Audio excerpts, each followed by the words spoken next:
خلينا نفهم ايه اللي بيحصل في التركيب عشان نقدر نحكم على اساسه. لو انا عندي في مكان فاضي بين سنتين وعايز ان أنا اركب في المكان ده، ببدا اعمل حاجه اسمها كوبري. الكوبري بيكون ان انا باجي على السنه اللي على اليمين ولا على الشمال، ببدا اعمل فيهم تحضير يعني انا ببرد في الاسنان بسمك حوالي ملي ونص، افريج ملي ونص، بتختلف على حسب نوع التركيب، بس خلينا نقول ملي ونص برد في الاسنان من كل الجوانب. لو انا عندي الاسنان دي سليمه، ابقى انا كده في الحاله دي خسرت من السنه بتاعتي جزء ما كنتش محتاج ان انا اخسره. لو انا هعمل زرعه، مجرد هعمل زرعه واركب عليها، والاسنان اللي على اليمين وعلى الشمال مفيش فيهم مشكله او ما حصلش فيهم ضرر. الحاجه الثانيه، لو انا عندي في مكان سنه واحده بس هركبها، في الحاله دي لو انا هعمل زرعه، المكان اللي ما بين السنتين وبين بعض بيبقى سهل التنظيف من غير اي صعوبه او من غير مكان يتجمع فيه الاكل.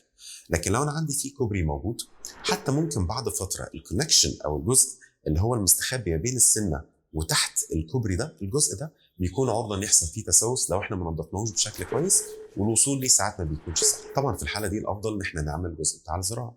حاجه تانية كمان في الزراعه، ان احنا لو احنا عملنا زراعه للعظم او زراعه للثه، او حتى لحقنا ان احنا نعمل زراعه قبل ما يحصل اي ضمور في اللثه وفي العظم، وجود الزرعه نفسها بتحافظ على المكان ده، بتحافظ على حاجه اسمها الكونتور بتاع الريدج، اللي هو الشكل بتاع العظم او الشكل بتاع اللثه، بتحافظ عليه. لو انا خلعت وعملت تركيبات بس، ممكن بعد فتره يبدا الجزء ده يدخل لجوه شويه، ودي بتبان اكتر في الاماكن زي الاماكن الاماميه او عند الناب المفقود، نلاقي المكان ده بدا يدخل لجوه شويه، فيبدا ياثر على الشكل وخاصه في الابتسامه عند بعض الناس.